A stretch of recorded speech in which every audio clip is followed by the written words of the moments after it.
Hey Transformers fans, welcome back. This is going to be episode number 3 of my series of videos on how to really kind of get into customizing your figures. I'm really sort of approaching it from a beginner's point of view. What do you need to know if you're just getting started, and you want to make sure that you do it right, that you don't bite off more that you can chew, and really just to try and demystify how difficult it is to customize a transformer and make it look the way that you want it to.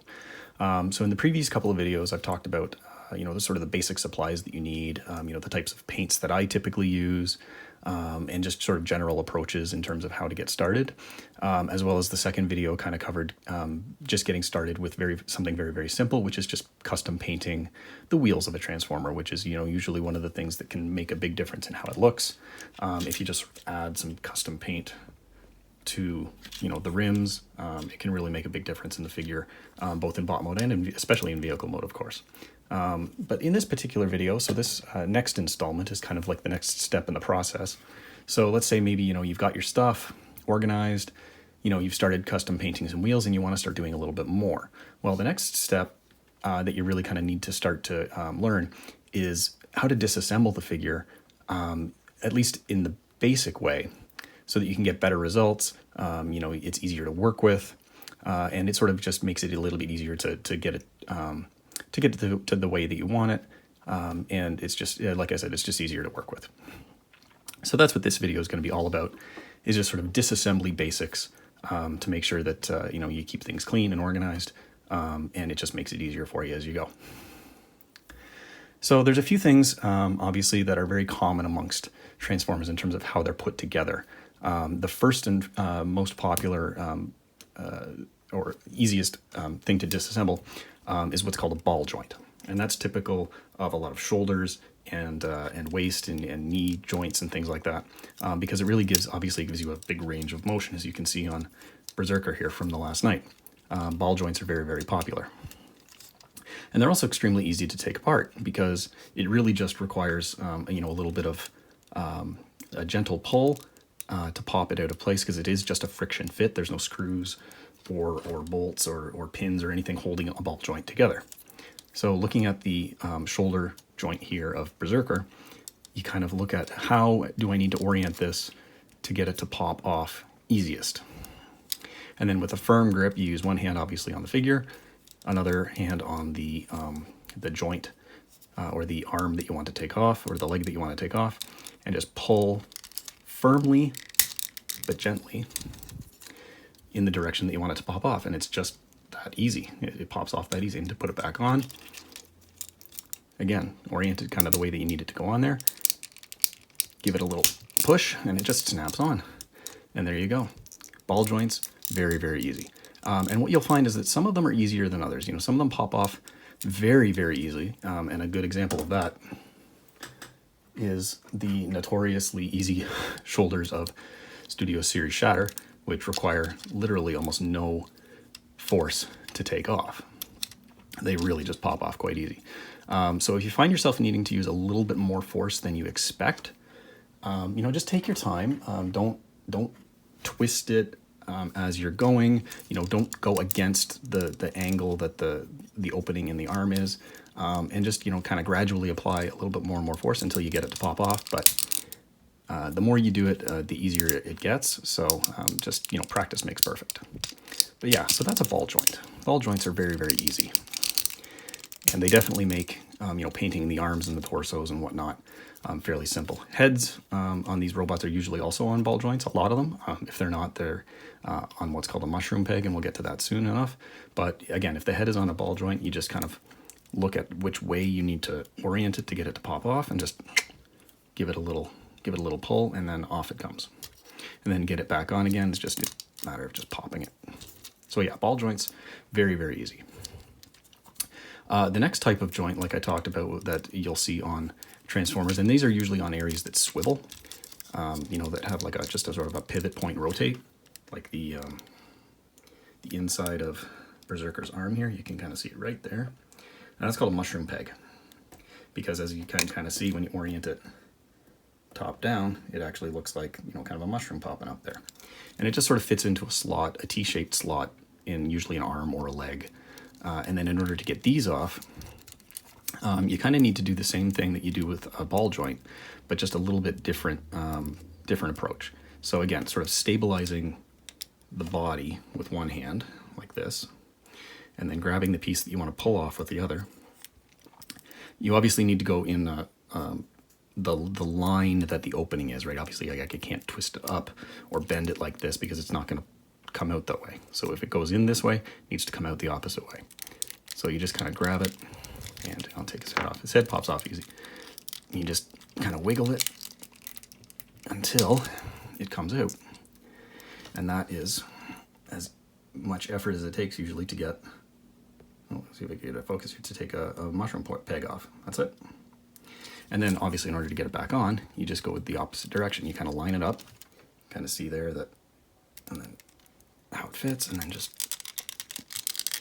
sometimes you have to give it a little wiggle, and it just pops back on there. And sometimes you'll find that if there are lots of little pieces on ball joints, they'll pop off relatively easy as well. But yeah, so that's the difference between sort of a mushroom peg and a ball joint. And those are really, obviously, you don't need any tools to take those off. So it makes it very easy to disassemble the figures if those are all the pieces that you're working with.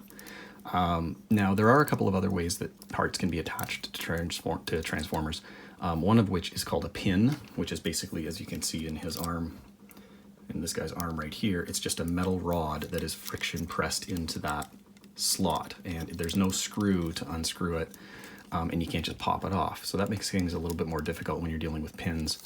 And the other one is a pin like this style, which is sort of like a flat-headed pin that is often used to attach things like wheels and whatnot to some figures, and those are a little bit more advanced. So I'll talk about those in a little bit later video when we get into advanced disassembly, but this is really just kind of the basic stuff that makes it easy.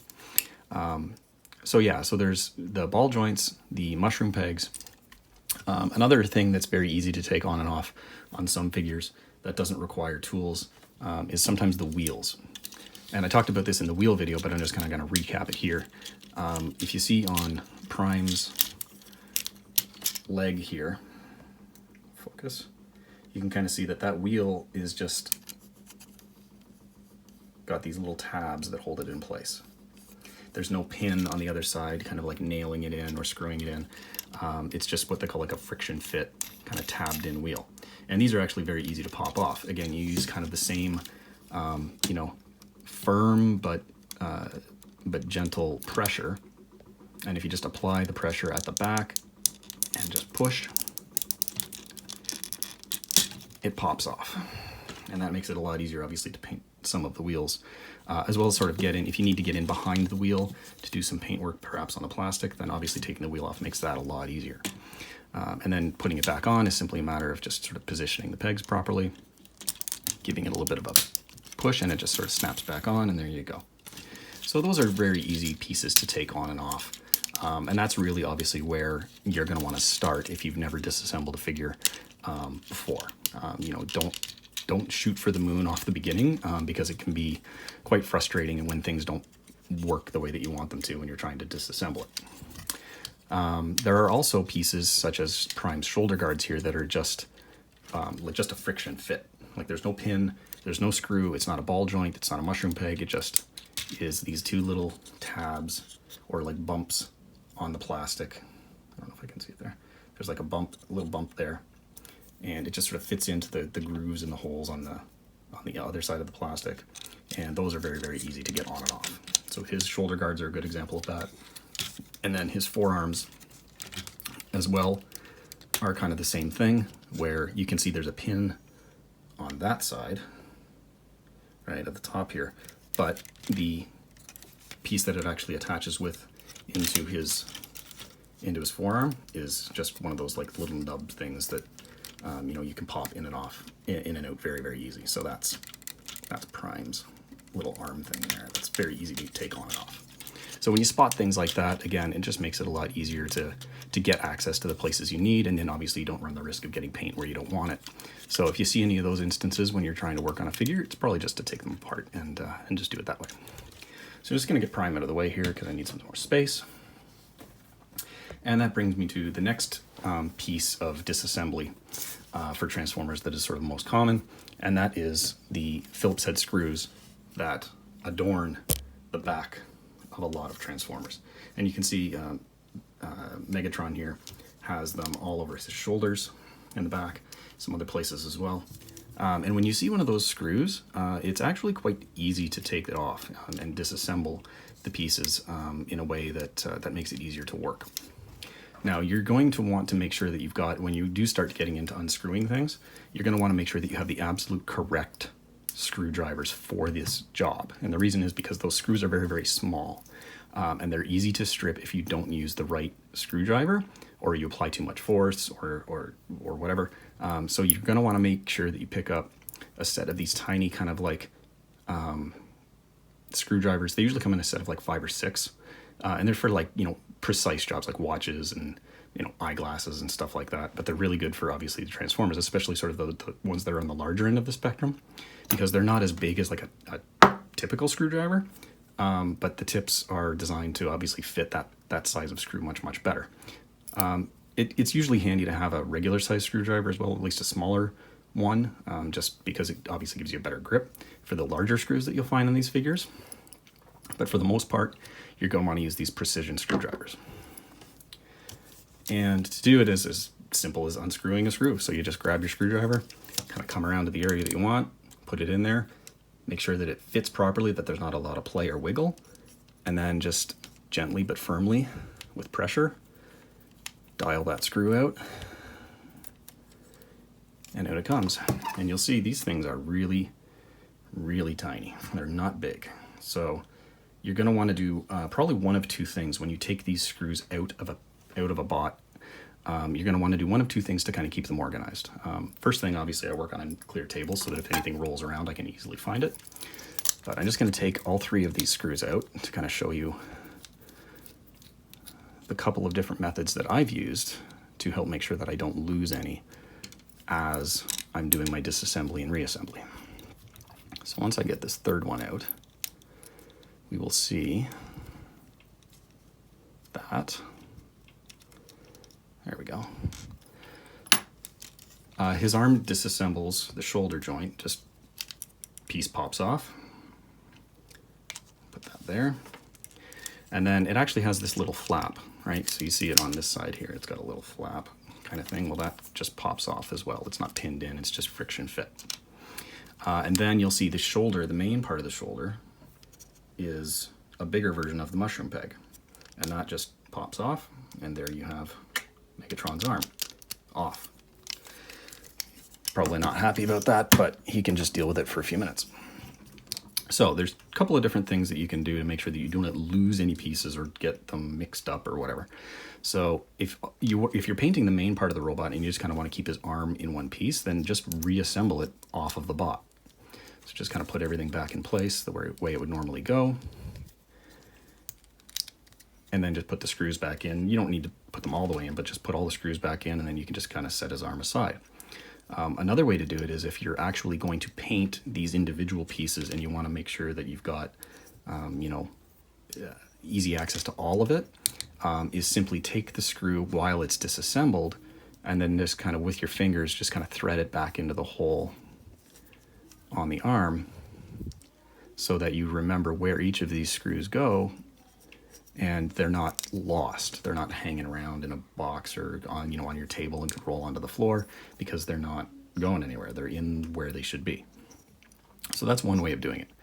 Now, there's another way as well that I've discovered that can be very, very handy, especially if you have lots of screws and you don't want to get any paint in them or on the threads potentially, because that is a risk, right? I mean, obviously, if the screw is in the piece that you're painting, there is the potential that you could accidentally get some paint in where you put the tool in, or you could get it on the threads, making it harder to get in and out. So that's a potential risk that might make it a little bit more difficult. So in those types of situations, what I like to do, I grab like a piece of cardboard, hard paper, and some tape. And what I'll do is I'll kind of like rip off a piece of tape and then just pick up, like line up the screws like that. And then just use the tape to pick them up. and then stick them to the paper. And obviously what this has the advantage of doing is it keeps everything all together, especially if you've got different sizes of screws. And then you can just kind of write on here, you know, I don't have a pen with me, but like Megatron's left shoulder. And then you know exactly where that batch of screws came from. And then when you're ready to reassemble, you just pull out your sheet with your screws on it, and then pull out the screws one at a time and put them back where they go. So that's another way to kind of keep that stuff organized. And I find that that's pretty helpful, especially if you're working on a larger project and you want to make sure that the screws stay clean. So that's really kind of the basics of disassembling a figure. And you can obviously do as much or as little as you want, but you're really going to want to make sure that you're doing enough to make sure that you're not going to accidentally get paint where you don't want it, so that you've got easier access to the places where you do want to put paint. It just really helps produce a better finished product, in my opinion, if you do some disassembly. And it allows you to get more detail, because obviously you can get into more places. So one of the examples that I'm going to use in my next video, because I'm actually going to go over painting, is I'm going to basically disassemble Berserker here almost as much as I can, just sort of by popping everything off, and I'm going to do some painting on his torso. So that's kind of what I'm going to be doing for the next video, so stay tuned for more. But yeah, that's sort of the essentials of disassembling your bots when you want to customize them. I certainly hope that you know, you've all found this video helpful, interesting, and it's kind of inspired you to maybe do some custom work, and you know, get a little bit creative with how you've got your robots and making them look the way that you want them to. I mean, Transformers are really fun to customize. I've been doing a lot of them, and I always have a really good time doing it. So hope you've enjoyed the video.